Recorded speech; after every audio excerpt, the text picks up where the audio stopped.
बहुत पुरानी बात है। एक विशाल जंगल में बहुत से पशु पक्षी रहा करते थे। उनके बीच एक रंगीला नाम का बड़ा ही नेक हिरण भी रहता था। वो बहुत ही मेहनती, मिलनसार और परोपकारी था। वो अपने मन, कर्म और वचन से सबका ख्याल रखता था। किसी का स्वास्थ्य खराब होने पर वो हालचाल लेने के साथ साथ उसके उपचार की भी व्यवस्था करता था। वो जहाँ रहता था वहाँ अपने मेहनत से चारों तरफ हरियाली फैलाए रहता था। एक बार रंगीला स्वयं बीमार पड़ गया। उसे ऐसा बुखार चढ़ा कि उतरने का नाम ही नहीं ले रहा था।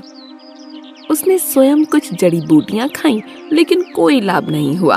उसकी बीमारी की खबर जंगल में फैल चुकी थी, लेकिन उसे देखने के लिए कोई नहीं आया। तब उसका मन अधिक मुरझा गया। उससे उठा नहीं जा रहा था। फिर भी वो उठकर कुछ आगे आया और उसने देखा 2 हिरण उसके इलाके में आ गए थे। वो बड़ी बड़ी हरी हरी घास खा रहे थे। उन्होंने जब रंगीला को देखा तो मुस्कुराने लगे। अरे रंगीला, कैसी है तुम्हारी तबीयत? हम तो तुमसे ही मिलने आए हैं, तुम्हारा हालचाल जानने आए हैं। हाँ रंगीला, हमने सुना तुम्हारी तबीयत बहुत खराब है, तो हमसे रहा नहीं गया, इसीलिए चले आए हैं। अब बताओ कैसी तबीयत है? तबीयत में कुछ फर्क नहीं आया है, अब कोई दूसरी दवा लेनी पड़ेगी। हाँ, अच्छी दवा लेना, अपना ख्याल रखना। तुम आराम करो, हम चलते हैं। रंगीला मुड़कर अपने अड्डे की तरफ चला और इधर ये दोनों हिरण फिर से रंगीला के इलाके की हरी हरी घास खाने लगे। मैंने इस जगह के बारे में जितना सुना था उससे भी अच्छा पाया। रंगीला ने बड़ी मेहनत से गुलशन सजाया है।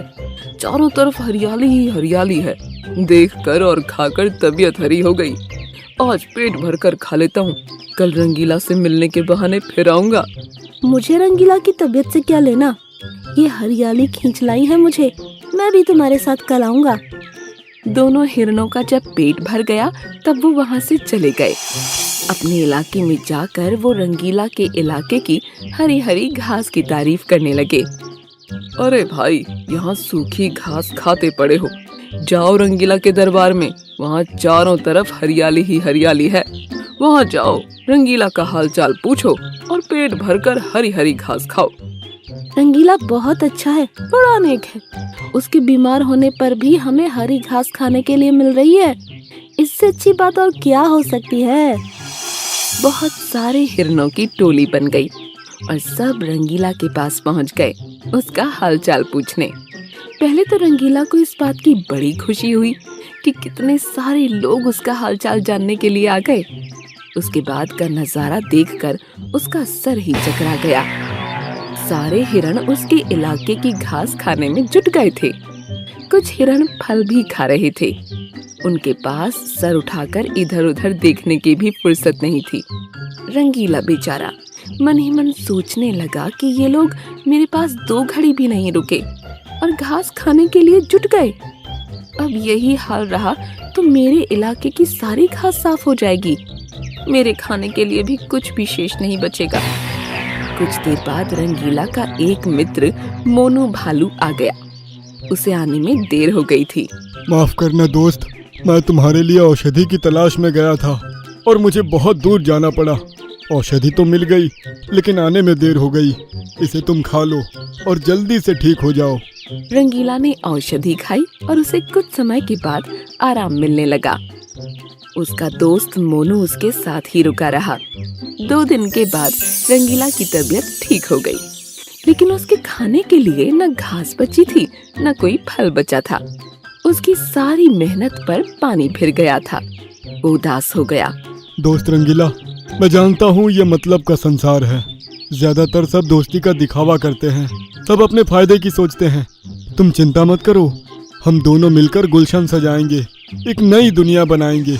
इस कहानी से हमें इस बात की जानकारी मिलती है कि मन में कपट रखने वाले मित्र शत्रु से भी ज्यादा खतरनाक होते हैं।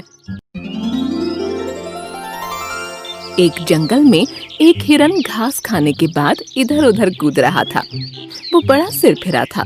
कभी पूरब में दौड़ता, कभी पश्चिम में, कभी उत्तर में जाता और कभी दक्षिण में छलांग लगाता चला जाता। उसे एक खरगोश ने देखा और समझाया, हिरण भैया जरा संभल कर कूदो, जंगल का इलाका है, कुछ भी हो सकता है। खरगोश भैया, अपनी तो चाल निराली है, अपनी छलांग मतवाली है। इस जंगल का चप्पा चप्पा मेरे कदमों की आहट पहचानता है। तुम समझे कि नहीं समझे? मुझे लगता है तुम ज्यादा ही समझदार हो, तुम्हें अब समझाना मेरी ना समझी होगी। इतना कहकर खरगोश वहाँ से खिसक गया और हिरण महाराज की उछल कूद जारी ही रही। वो एक बार जोर से दौड़ा और दौड़ता ही चला गया। अचानक सामने पत्तियों के ढेर के पीछे एक गड्ढा आ गया। वो रुकते रुकते फिसल गया और गड्ढे में गिर गया। गड्ढा बड़ा था, इसलिए हिरण ज्यादा डर गया। वो बाहर आने के लिए कूदने लगा, लेकिन आ नहीं पाया। उसके बाद उसने मदद के लिए गुहार लगाना शुरू कर दिया। बचाओ, बचाओ, मैं गड्ढे में गिर गया हूँ, निकल नहीं पा रहा हूँ, निकाल लो भाई, इस गरीब की पुकार सुन लो। उस गड्ढे से कुछ दूरी पर एक बंदर आ रहा था। उसके कानों में आवाज पड़ी तो वो चारों तरफ देखने लगा। उसकी समझ में नहीं आ रहा था कि आवाज आ कहाँ से रही है। हैं, चारों तरफ तो कोई दिखाई नहीं दे रहा, फिर ये आवाज कहाँ से आ रही है? कहीं कोई भूत तो नहीं? अरे मैं भूत नहीं हूँ, मुझे बचा लो, बड़ा उपकार होगा। अरे भाई, तुम दिखाई क्यों नहीं पड़ रहे हो? क्या आकाशवाणी से बोल रहे हो? अरे मैं गड्ढे के अंदर हूँ, तुम्हें कैसे दिखाई दूंगा? गड्ढे के पास में आओ, मेरी मदद करो। बंदर को पास में पत्तियों के पास एक गड्ढा दिखाई पड़ा। वो धीरे धीरे पास में पहुंच गया। अंदर देखा तो हिरण महाराज मदद की विनती कर रहे थे। अरे हिरण भाई, तुम गड्ढे के अंदर कैसे पहुंच गए? भैया, नासमझी के कारण बहुत बड़ा धोखा खा गया। अब तो मैं अंदर हूँ, सही ढंग से बता नहीं सकता। खरगोश ने समझाया था, मैं नहीं समझ पाया था और गोता खा गया। मैं तो तुम्हें निकाल नहीं पाऊंगा, अगर कोशिश करूंगा तो खुद ही गिर जाऊंगा। अब तो तुम्हें हिम्मत दिखानी होगी, ऊंची छलांग लगानी होगी। बहुत सारे जानवर वहाँ इकट्ठा हो गए। हर कोई नई नई तरकीब सोच रहा था। खरगोश ने एक तरीका निकाला। हिरण भाई, हम लोग तो तुम्हें निकाल नहीं पाएंगे, कुछ देर बाद यहाँ से चले जाएंगे। इसके बाद एक भयानक बब्बर शेर आने वाला है, सुना है बड़ा खूंखार और भूखा है। यदि उसने तुम्हें देख लिया तो समझ लो सीधे ऊपर का टिकट कट जाएगा। खरगोश की बात सुनकर हिरण डर गया। प्राण के भय से उसके अंदर न जाने कहां से बड़ी ताकत आई। उसने सांस खींचकर एक ऊंची छलांग लगाई और गड्ढे से बाहर आ गया। बाहर आकर वो अपने पराक्रम पर इतराने लगा।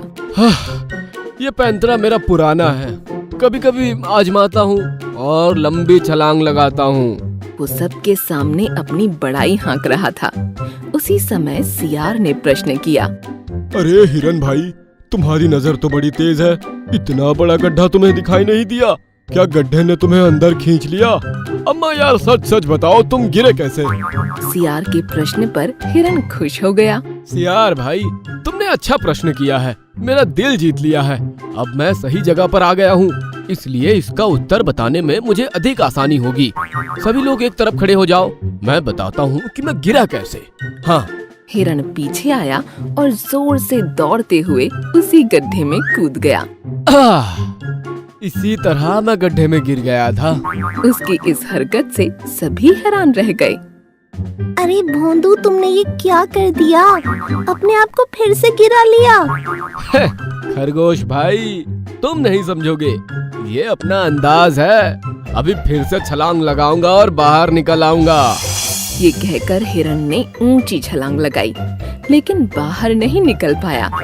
2-3 बार उसने कोशिश की, लेकिन सफल नहीं हुआ।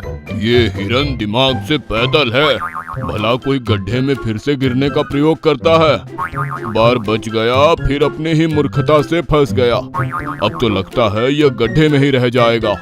नहीं नहीं, मैं गड्ढे में रहा तो शेर मुझे खा जाएगा, मुझे बचा लो यारो। बड़ी देर तक तमाशा चलता रहा। हिरण कूद कूद कर फिर से गड्ढे में फिसलता रहा। इसके बाद बड़ा जिराफ वहां आया और उसने गर्दन को झुकाया। फिर इसके बाद हिरण को बाहर निकाल लिया गया। गड्ढे में गिरने के प्रयोग की मूर्खता दोबारा मत करना, वरना अंदर ही रह जाओगे। इस तरह से मूर्ख हिरण की जान बचाई गई और उसे सब जानवरों ने जंगल में भेज दिया।